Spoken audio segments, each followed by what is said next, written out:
Welcome to the hey. Welcome to the Friday Matinee here at your hometown station, AM 1220 KHTS. I am T. I'm George. Rookie. No, you know what? I can't count, that's all. No, you know what? It happens. Happy Friday, George. Happy Friday. And this is one of those fabulous Fridays that we don't ever want to tell our relatives and friends back east about, because it's going to be 80 degrees. It's glorious. We're surrounded by talent. It's like, this is a good place to be. Wind southwest is 17 miles per hour. Now we are also, the weather's going to change though. It's going to be cold. Yes, cold and windy, 10 to 20 degrees cooler. But it's Southern California. It's gorgeous. And again, we're surrounded by talented, beautiful people. So we have the best job ever. In your face, polar vortex. That's what I like to say. So things are happening. Yeah, a lot of theater going on here. You're in the trenches of it all, but bit. Yes, there's a lot going on. A little bit. So show opening this weekend? Let me tell you something. In 1994, it was the summer of 1994, I auditioned for a show. And the show that I got the part in, called I Only Have Thanks for You, what happens down the street at Candy Theater Guild, or back then when it was way down the road up Sierra Highway, is usually the auditions happen either right before or right after a show opens. Right. The show that was running at the time was called Footlight Frenzy. It was written by Diz White. They even invited Diz White out to see the show. He actually came all the way up, way up Sierra Highway, which you could rarely ever get anybody of that type of caliber. It's hard to get your family up there. Ever since then, I know that Tim Ben Boydston has wanted to do Bullshot Crummond, which is another show that Diz White has written. And finally, and it was kind of by happenstance, because I don't think that Bullshot Crummond was in the original season lineup. Right. And it just so happened. There it is. Things worked out. So here with us today, returning guest Tyler Joy. We have Sonia Arnold, and as Bullshot Crummond, Christopher Flowers. Welcome to the Friday Matinee. Hi, thanks for having us. Everybody else's microphone works. That's good. So, oh man, I'm still going to get busted for that. So, here we are, Bullshot Crummond. Now, this is a show that is one of those takeoffs, kind of on like the 1930s murder mystery things, right? And kind of adventure. And not unlike 39 Steps last year, where there are some multiple character type things. Am I right? Yes. And 39 Steps, a very, very, very funny adaptation. Fabulous by the way, show. Both of you, Christopher and Tyler, were in. Oh, yes. Thank you. Yeah. So, tell me a little bit, Christopher, about Bullshot Crummond. The play Bullshot Crummond, it is a little more frantic, I would say, than 39 Steps, but the script is a little looser, and I say that very nicely, because it was really it really feels like a show that was kind of improv and then written down later. So a lot of times, whatever the blocking is or whatever, wherever you are, really was dependent on where they were. So it's really kind of a weird, unusual script to do because of those reasons, because you have to make your own kind of monster out of it. Bust it out. Yeah. And you have to find finding your own stuff more so. And here's the thing. So we're in rehearsals for Peter Pan before they go on, and there's sometimes stuff you're hanging out and you're doing afterwards. And I hear this awesome, very energetic kind of foreign accent, and I look, and it's this redhead named Sonia, who I hadn't met yet, and it's like, who is that? It's so awesome. So Sonia, tell me about your role, because it's also the promo video that John Lucevich did. Oh my gosh, that was amazing. But who are you in this show?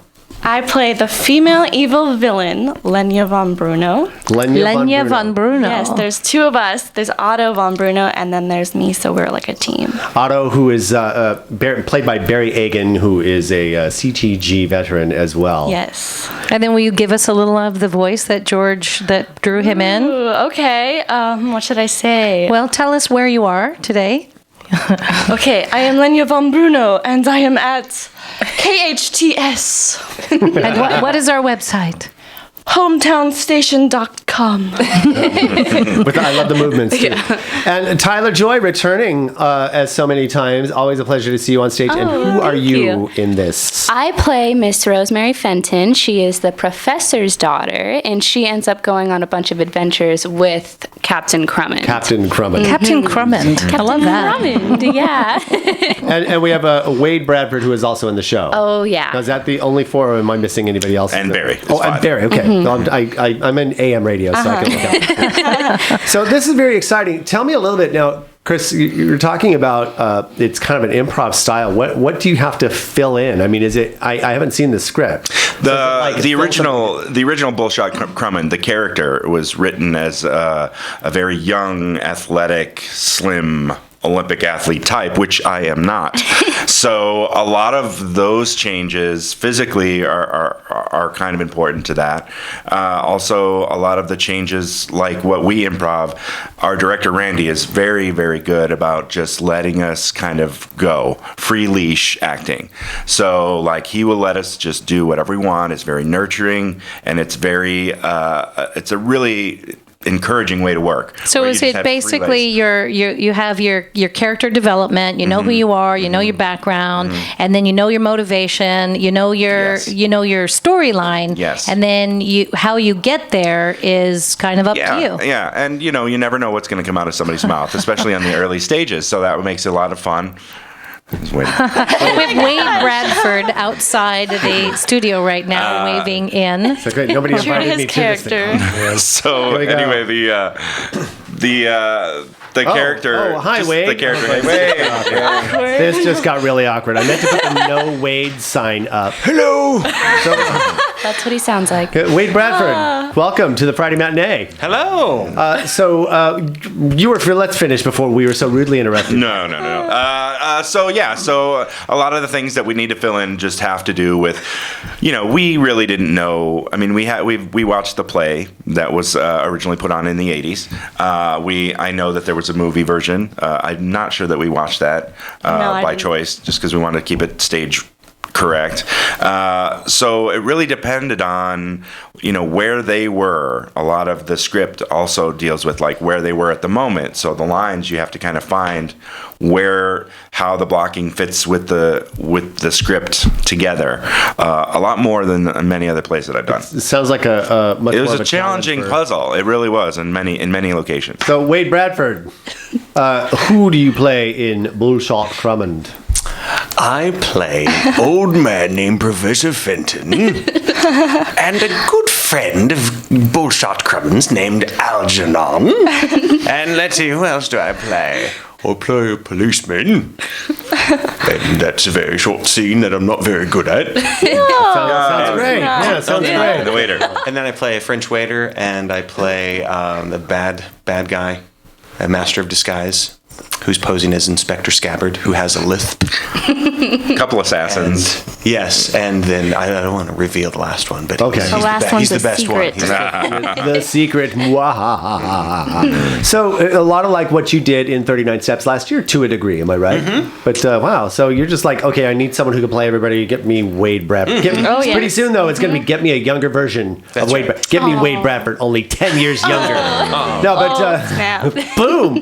But so this sounds like a lot of fun. So then there are 5 of you in the cast, as we mentioned. I'm very excited. So excited that I'm going to come see it tonight on opening night, which I rarely ever get out on. Thank you. That's something to see. So you better be sharp because like a knife. Planning to be. Sonia, we just met, but I don't know if you've done anything at the Canadian Theatre Guild before. Have you? Yes, I have. Oh, you have. Okay. Many shows. Really? My first show was Sound of Music back in 2012. Oh, okay. You were in that. Were you? Who did you play in that? I was Liesel. Oh, okay. Because I was way up in the in the nosebleed seats, so without my glasses, so I might not have recognized you. And there were two casts for the kids, so you may have seen Taylor Lane. May have. Yeah. 2012. Seems like so long ago now. Oh, I know. And yet it still sounds like the future, doesn't it? Like flying car, the silver LeMay unitard. We're gonna have flying cars by then. According to the Mayans, we should be dead by now. We should, but fortunately we're not.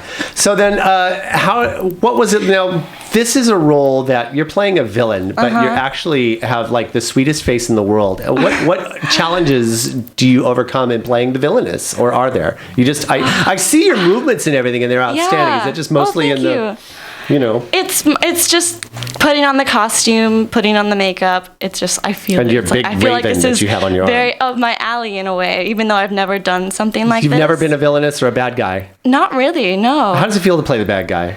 I like it. I love it. I love it so much more than playing the good guy. It's just there's just so much more fun to it. It's the thing that like you want the audience to love to hate you. So this is awesome. I'm very excited. And Tyler, you sound like the sweet Polly purebred type. Actually, is it so to speak? Yes, absolutely. I was thinking about it earlier today, and I was I think I just kind of play a cartoonized version of myself because I'm just up there having the time of my life while Sonia runs around all evil and Chris gets in a bunch of trouble and Wade. I can't even look at him. Everyone else. Wade is Wade. Yeah. Outstanding. So, in putting this together, now, of course, the rehearsals have been probably like 8-ish weeks, I think, right around there, since probably late November. And I know also you were doing some off-site rehearsing. Now, is this a really loosely decorated show as far as settings, or is there a lot of stuff that you have to put together and set pieces and things like that? There's a lot of puzzle pieces. A lot of puzzle pieces. The stage crew is very busy throughout. So, yeah. Mm-hmm. And we did have the 2-week break for Christmas, so I think that may have slowed things down a little bit as far as that. But there's a lot of challenging pieces. Yeah. As you know, George, there's also the whole set to Peter Pan backstage. Oh, that's true. Working it out. That's right. And I wore my pirate shirt in your honor. Well, thank you. I'm on Team Hook. Team Hook. Thank you. That's very nice. I'm not familiar with that show. I have no idea what is happening with that one. We have guests coming in the next half hour who's going to tell us all about it. But now, Wade, we've had you on. Tyler, we've had you on before. We'll touch on your backgrounds, of course. Wade being a well-known playwright, author. So you keep saying. An occasional instructor of children and or adults. Or whatever. I really don't know. Is this your first time having Chris? This is my first. Well, we're getting there, and I was going to get to Christopher. You are a voiceover artist. I am. Yes. Yes, I work in Burbank. I've worked for the past 15 years working with a company, WGBH Boston, with their media access group, which is in, we have an office that opened in Burbank in 2001. And I started pretty soon after that, and I've worked on many, many levels. And what they do, the office does a lot of captioning, but on my side we do video description for the blind. So I handle all. I do some shows for some networks and some movies, narrating film and TV for the blind. So it's mostly just you getting the scripts and whatever comes in. I walk in and I worked this morning. I walked in, they handed me a script. I go in the booth. They play whatever TV show or movie is up for that day, and I read when the actors are not talking. For film, people go in and put on infrared headsets, and it gets pumped through there. Oh. And TV, it's just pumped through the SAP channel. The lead actress is wearing a white dress. The lead exactly. is wearing a 3-piece pinstripe suit with a dark blue. That's pretty cool. Exactly. So, Sonia, tell me about you. Me? Ooh. You. I just love to act. Awesome. Basically. All right, moving on. No. But let's say your first show at the Canadian Theatre Guild, 2012. You played Liesl in The Sound of Music. And what was your? I mean, is this something you've always wanted to do? Have you done stuff since you were 8 years old? Oh yeah, I've done theater since 9. Okay. One of my first roles was Annie in Annie. Oh really? That was a dream come true for little 9-year-old me. Of course, the sun will come out tomorrow. Where did you perform Annie? With the Broadway Bound Players. It's just a theater group. Well, even still, it's just that we're all just theater groups. Like a little kids theater group. Well, that's great though. Yeah, that's great. Now, did you frizz out your hair or did you have a wig? It was weird for the first half of the show when I was still little poor orphan Annie. I just had my natural hair, but then when I went to the mansion. Oh, that's right. They permed her out. Then they put me in this dark red afro wig. I love it. So you can see in the video, they dyed my hair. Really? That's awesome. And of course, Tyler, you have we have had you on the show, so you're almost a regular here. Oh, you're almost a guest thank co-host. you. So let me ask you this. Okay, Bullshot Crummet opens up tonight. Anything else in the major future for either of you? Any other shows? Wade, you CSI Wonderland. Actually, you just held auditions for that. I don't know if that's right. I'm just the playwright and I guess the executive consultant. My wife Sherry is directing. Oh, really? Yes. She's co-directed shows before, but this is the first time of her going out on her own, and she has cast one of the people in this room as Alice. One of the people in this room. Could it be? And it's not me. It's not Christopher Flowers. It's not Christopher Flowers. It's George Cummings. Congratulations. No. I'm so excited. I was so plotzed I don't even remember the audition. No, it's Sonia. Sonia, congratulations. Yay, This thank needs you. I know I'm you very guys don't excited. have headphones on, you can't hear it, but there is applause. Yeah. Just kick the interns under the desk. They'll be waiting for you. So this is very exciting. So when does Bullshot Crumb and run? I know it opens tonight. We run the weekends. And it's all through the next month. We have Fridays and Saturdays the next 2 weekends, and then the following 2 weekends it's Saturday, Sunday, I believe. Something like that. Yes. So there's 9 performances total. And you can actually find all that information at canyontheater.org. That's theatre.org. And wait, I could have turned your microphone off. But it's some live coughing from Wade. There's a little bit of a monologue there. I like that. It's beautiful. Shakespeare coughed half of his first Henry V right. or something. So this is really exciting, and I'm trying to think of what else to say. No, but let's talk a little bit. So you're ready to go. Chris was like, "Are you sure you want to come tonight?" But you're ready. Come on, you all right? It's not anything against this show. I never tell anyone to come opening night because I want, because it's the Really? first, and it's unusual, and I do the everyone same gives thing, me yeah. gives me the eyebrow. But I usually say, "Come, let us get our kinks out with an audience, and then come the second night or the next week." Really? I think- For me, the CTG is an exception to that because yes. because they serve complimentary wine That's true. for the grown-ups. For the grown-ups. And then the kids get to watch the drunk grown-ups Must and be enjoy the show. age-appropriate and That's right. responsible types. Well, this is only my second show at the CTG, so I'm learning these rules Yes. as we go. It's all good. And now you did a full dress on Wednesday, but you didn't really have. It wasn't. Did you have any type of audience in there yet? Or, last night we were doing some. nope. some- Just a couple. I think 1 or 2 people were in there besides the cast and I crew. know Peter Pan had like a Girl Scout troop in there. I heard So that. it was Yeah. crazy. Cool. I hear Those they Girl loved Scouts it. are crazy. They're crazy. So this is exciting. So Sonia, let's talk a little bit about CSI Wonderland. Let's talk about your role. All right. You play Alice. Yeah, it's grown up Alice actually. Actually, tell me a little bit about the play really quickly, because that's going to be playing after this That's in right. April-ish, right?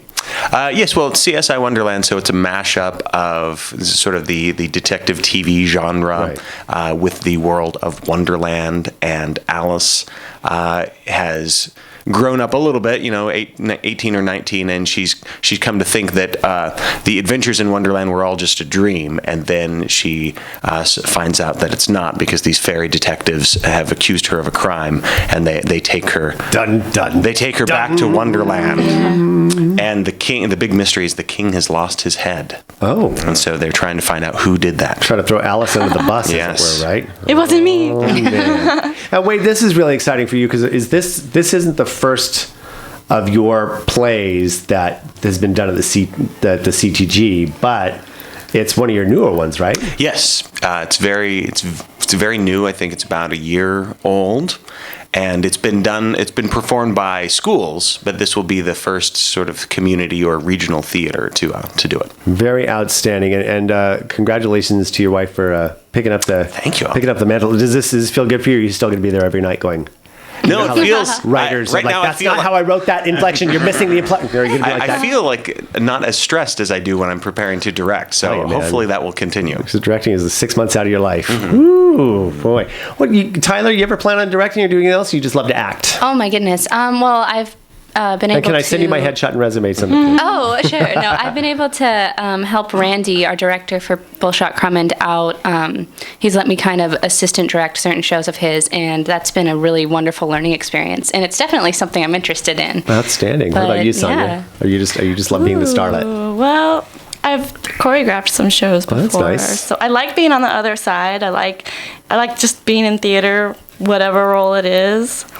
But yeah, I used to like direct my little brothers in like short movies I'd make at home. Oh, really? So I kind of have that like urge. We'll have to direct. we'll have to post some of those. Now there is an awesome promo for Bullshot Crummond, shot I by the know. genius John Charles Lucevich, who is one of the box office people. He's also been in several plays. He's in Peter Pan, and it's great. And I believe it's on the Canyon Theater Guild, the public Facebook page. So you just do a search for Canyon Theater Guild. You can join the page. You can probably even watch it without joining, but join it. Join the group. Be in the know. And it's super funny and awesome. Thanks. We're missing Barry Agan, who of course is a genius at so many things. I've had the pleasure of sharing the stage with him at least twice. One time I almost forgot, and then he's like, "I was in that play too." Oh yeah, But yeah, at least twice, and lots of fun. It's gonna be a great ride. I'm looking forward to seeing it tonight, guys. Bullshot Crummond, Canyon Theater Guild, running weekend nights through February. Check canyontheater.org for all the showtimes. Reservations can be made by calling the box office 799-2702. It's been great, and I'm looking forward to seeing you guys tonight. This is the Friday Matinee. We'll be back with more right after this on your hometown station, AM 1220 KHTS.